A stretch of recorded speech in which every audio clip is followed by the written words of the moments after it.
It was the single worst thing that had happened all week, and the week had now tumbled into Friday morning.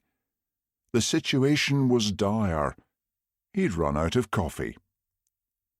Sergeant Hamish Macbeth knew he could function perfectly well without his morning coffee, but those he had to deal with generally liked it better if his mood was buoyed by a hearty breakfast and at least one mugful.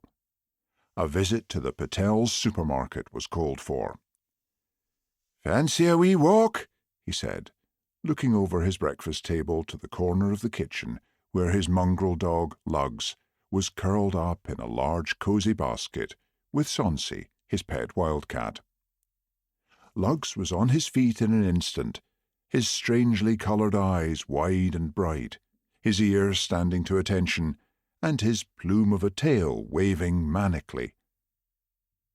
Sonsie looked towards the window, looked back at Hamish, raised an eyebrow in an expression that could only mean "You've got to be joking," then returned to the snooze he had so rudely interrupted. When Hamish opened the kitchen door, and the whistling wind sent his wheelie bin racing past outside, Lugs's ears and tail dropped like wet rags, and he skulked back to the basket. "Aye, it's blowing a hoolie out there right enough," Hamish admitted, listening to the screech of the wind and glancing over to where Lugs looked up at him with apologetic, guilty eyes.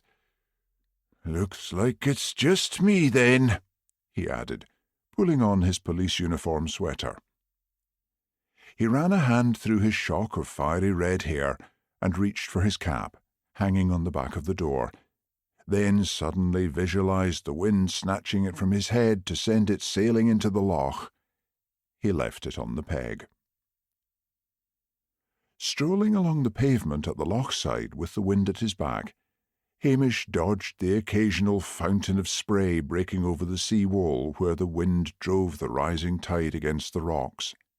Out on the loch, the gale chased dancing whitecaps across the waves and leaden grey clouds across the dark face of the mountains. The slopes of the twin peaks known as the Two Sisters on the far shore were like steel engravings, every crevice and gully precisely etched in stark relief, a sure sign that rain was on its way. In the white cottages that lined the main road through Loch Dhu, villagers had already removed their window boxes and hanging baskets of spring flowers to save them from the destructive wind and the battering rain that was expected. Mild May weather had already serenaded Loch Dhu, but winter had one last howling anthem to sing. He spotted fisherman Archie McLean standing by the wall, smoking a cigarette and staring out over the water. The wind filled his voluminous woolen sweater like a sail and set the baggy legs of his corduroy trousers flapping like flags. He had once worn the most tight-fitting clothes Hamish had ever seen, all down to the fact that his wife used to boil the washing in a huge copper and shrink everything, even his jackets.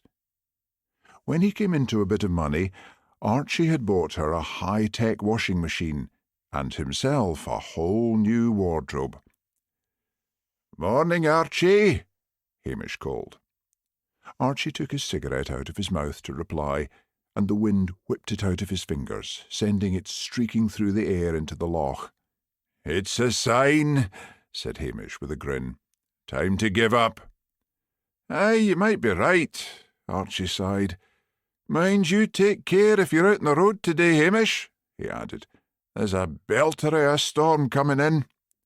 "You're no wrong there," Hamish agreed, looking up at the racing clouds. "I'll keep my wits about me, but it looks like this week's going to end badly." He reached the supermarket door just as the formidable Curry twins, Nessie and Jessie, were leaving.